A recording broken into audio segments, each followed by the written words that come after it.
महालक्ष्मी व्रत कसे करावे? गुरुवारी करायचे श्री महालक्ष्मी व्रत. हे व्रत कसे करायचे, या व्रताचा उद्देश काय, हे आता आपण पूर्ण सविस्तर जाणून घेऊया. सुरुवातीला आपण व्रताचा उद्देश, हे व्रत केल्याने सुख, शांती, धन, संपत्ती आणि महालक्ष्मीची कृपा मिळते. व्रत करणारे स्त्री पुरुष शरीराने मनाने स्वच्छ व आनंदी असावे. हे व्रत कोणत्याही महिन्याच्या शुक्ल पक्षातील पहिल्या गुरुवारपासून सुरू करता येते. यानंतर सलग 8 गुरुवार पूजा करून शेवटच्या गुरुवारी उद्यापन करावे. हे व्रत वर्षभरही करता येते. दर गुरुवारी देवाजवळ बसून महालक्ष्मी व्रताची कथा व महात्म्य वाचायचे. आता आपण उद्यापन कसे करायचे? उद्यापनाच्या दिवशी 8 सुवासिनी किंवा 8 कुमारिका यांना घरी बोलवावे. त्यांना पाठ आसनावर बसून देवी स्वरूप मानून हळद कुंकू लावावे, पूजा व आरती करावी, प्रसाद म्हणून फळ द्यावे, महालक्ष्मीची पोथी द्यावी, नमस्कार करावा. पुरुषांनाही हे व्रत करू शकतात आणि त्यांनाही अशाच प्रकारे उद्यापन करायचे. मार्गशीर्षात गुरुवार कमी जास्त असले तरीही पहिल्या ते शेवटच्या गुरुवारी उद्यापन करणे आवश्यक असते. आता उपवासाचा नियम काय? व्रताच्या दिवशी उपवास करायचा. केळी, फळे, दूध घेता येते. पूर्ण उपाशी राहू नये.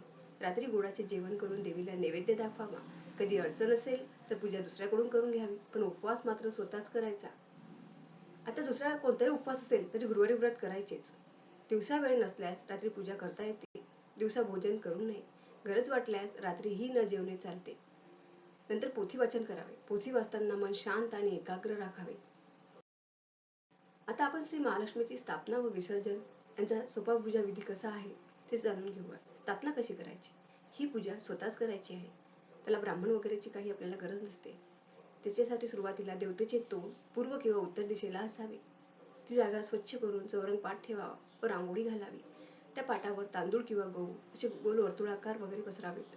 कलश स्वच्छ घासून त्यात पाणी, सुपारी, पैसे, दुर्वा ठेवावेत आणि त्या कलशावर 5 झाडांच्या 5 पानांच्या डहाळ्या ठेवून त्यावर नारळ ठेवावा. कलशावर हळद कुंकू लावून पाटावर ठेवावा. नंतर महालक्ष्मीचे चित्र किंवा यंत्र समोर ठेवावे. त्याचा पूजाविधी कसा आहे? सर्वात सुरुवातीला आपण ओम केशवाय नमः, ओम नारायणाय नमः, ओम माधवाय नमः या मंत्रांनी आचमन करायचे. नंतर ओम गोविंदाय नमः असे म्हणून पडीने पाणी हातावर घेऊन ते तांबण्यात सोडावे. नंतर तुळस किंवा दुर्वेने कलश व चित्रावर पाणी शिंपडून स्नान घालावे. हळद कुंकू लावून फुले, धूप, दीप दाखवावा. नैवेद्य अर्पण करून महालक्ष्मीला मनोकामना सांगावी. नंतर पोथी वाचन व आरती करावी. समोर बसून कथा वाचावी किंवा दुसऱ्याकडून ऐकावी. नंतर लक्ष्मी नमन अष्टक म्हणावे आणि आरती करून नमस्कार करावा. रात्री पुन्हा गोडाचा नैवेद्य दाखवावा आणि कुटुंबासह भोजन घ्यावे.